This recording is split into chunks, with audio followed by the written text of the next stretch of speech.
Babaji used to leave me in Rishikesh and such places and go off.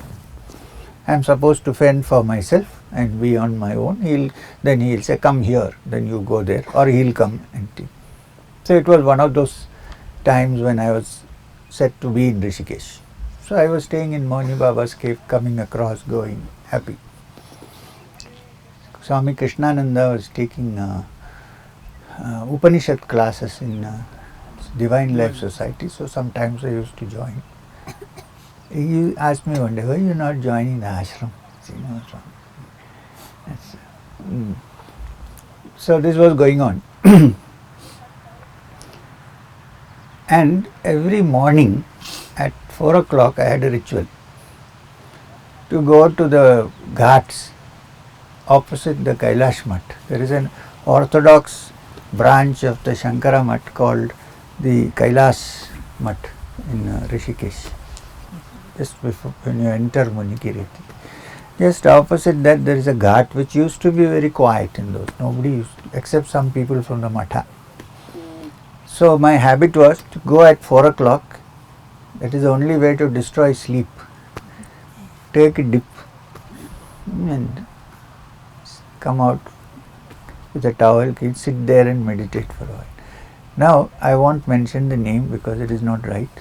The then head of the Kailash Mutt, an orthodox Dandi Swami, he also used to come for his morning bath there. And after the bath, we have spent many hours of discussion on Vedanta. Various things. I learned a lot of things from him. I thought Babaji has arranged this for me. So he used to sometimes ask me, who is your guru? I said, Babaji. Babaji? He said, yeah, I have heard of such a being. Is he a human being or not? I said, so anyway, we used to have good discussions on Upanishad, Gita, Brahma Sutras, Drigdeksha Viveka, and so on. So one day I asked, Babaji had told me that I will not take sannyas. But I was and I am an eternal rebel. So even with Babaji, even though he said you shouldn't take sannyas, I said if I get a chance from a genuine person, I will take sannyas. Let us see what Babaji says. And if he says I shouldn't take sannyas, he won't let me do it anyway. What is the harm in trying? I really wanted to take sannyas. To be honest with you, I wanted to get out. I wanted to take.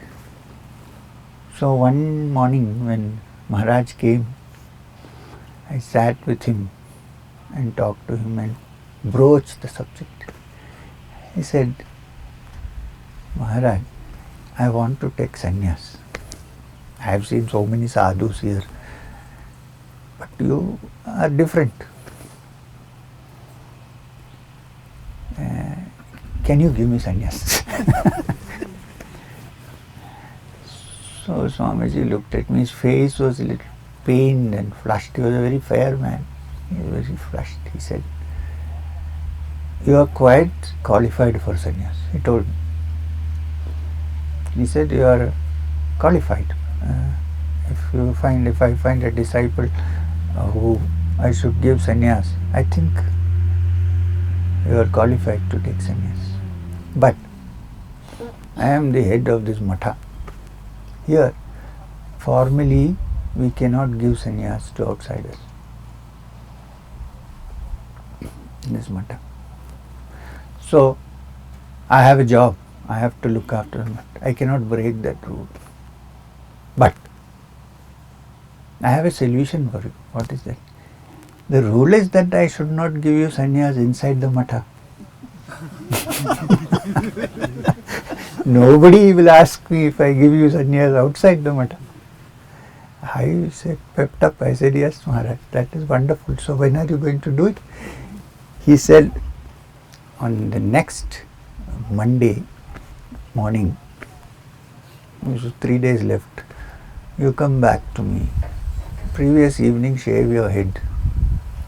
Come back here, bring 2 pieces of saffron and some fruits and flowers for offering. And a little dakshina. Do. So I went that Monday a little more early, excited, could not sleep the whole night. I said, when Babaji comes, I am going to wear this shaven head and greet them like the traditional sannyasi. Oh, Namo Narayana. He will definitely bless me. Let us see. So I went and procured these things somehow and went early in the morning. Had a dip, waited for Swamiji. Swamiji Maharaj came down.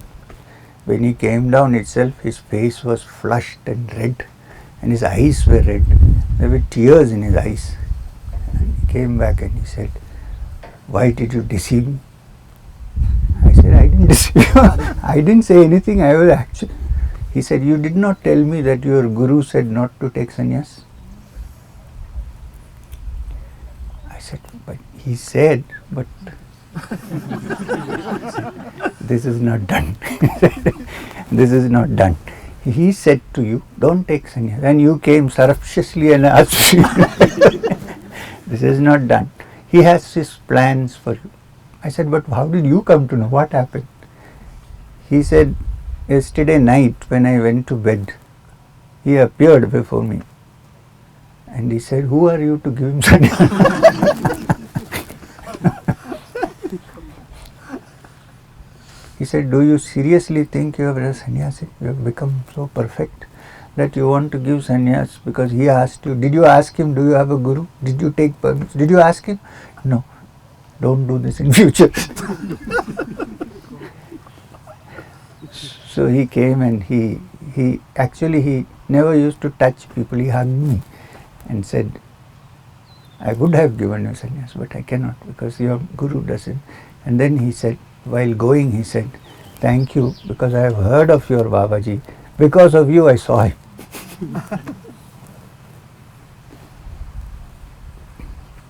So, like this, when you pass through such experiences in life, you cannot be the same again. You change. Because you see so many forces working which you cannot speculate upon. And then you must hear what happened. When 3 weeks later, Babaji came. He said, my head was shaven. First question, how much did you pay to the barber? कितने पैसे लिए? He said, Babaji, sorry, क्षमा चाहता हूँ. ठीक है, कोई बात नहीं, अभी से सोच लो. जरा सोच लो. That's all, finished. He could have scolded me, he could have thrown me out. I think he loved me too much to do that. So he simply said this much. How much did you pay the barber, and left it? Okay, think about things before you do anything. I said, all right. So the connection was so intimate between us that very often people thought that I was his younger brother or something those days.